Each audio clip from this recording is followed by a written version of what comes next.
জাতীয় নির্বাচনের প্রতীক বরাদ্দ দেওয়া হচ্ছে আজ। এ খবর নিতে আমরা একটু রাজশাহী যেতে চাই। সেখানে আছেন সহকর্মী রাশিদুল হক রুশো। রুশো, রাজশাহীতে প্রতীক বরাদ্দ কেমন চলছেন? নেতাকর্মীরা প্রতীক পেয়ে কি প্রতিক্রিয়া জানাচ্ছেন, জানাবেন। এখন আগেই রাজশাহী যে প্রতীক বরাদ্দ সেই কর্মসূচি কিন্তু সেই কার্যক্রম শেষ হয়েছে।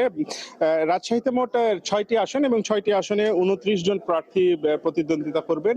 সকলেই উপস্থিত হয়ে তাদের স্ব স্ব প্রতীক গ্রহণ করেছেন। এর মধ্যে ২৬ জন প্রার্থী তারা বিভিন্ন দলীয় ব্যানারে আসলে নির্বাচনে অংশ নিচ্ছেন এবং ৩ জন প্রার্থী রয়েছেন স্বতন্ত্র। এর মধ্যে রাজশাহী সদর আসনের একজন এবং রাজশাহী ৫ অর্থাৎ পুঠিয়া দুর্গাপুর এই আসন থেকে ২ জন স্বতন্ত্রভাবে তারা নির্বাচনে অংশ নেবেন।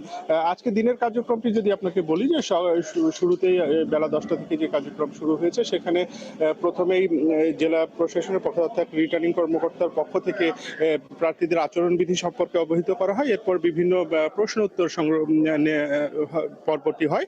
সেখানে প্রার্থীরা তাদের বিভিন্ন যে জানাশোনার বিষয়গুলো ছিল সেগুলো জেনে নেন। বিশেষ করে এখানে মূলত পোস্টারের ছবি যে ব্যবহার, সেই ছবির মাপ নিয়ে প্রার্থীরা একটু দ্বিধাদ্বন্দ্বে ছিলেন। তারা বলছিলেন যে মাপটি বেঁধে দেওয়া হয়েছে সেটি আসলে খুবই ছোট হয়ে যাচ্ছে। সেখানে প্রার্থীর যে ছবিটি বা পরিচয় সেটি ভালোভাবে নিশ্চিত হচ্ছে না। সেটি এখান থেকে রিটার্নিং কর্মকর্তার পক্ষ থেকে বলা হয়েছে যে তারা এটি কমিশনে জানাবে। যদি সেখান থেকে এটি সিদ্ধান্ত হয়ে আসে তবে সেটি বড় করার সুযোগ থাকবে।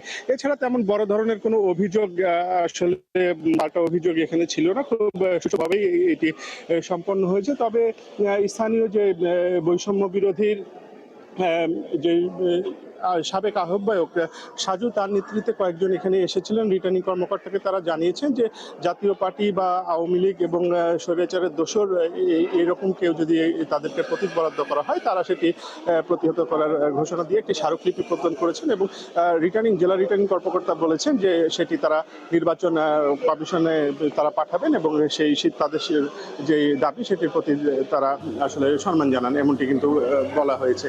তো সব মিলে আসলে সুষ্ঠু পরিবেশে প্রতীক বরাদ্দ যে অনুষ্ঠান সেটি শেষ হয়েছে। তো এখন আসলে আগামীকাল থেকে মূলত যে আনুষ্ঠানিক প্রচার সেটির পালা।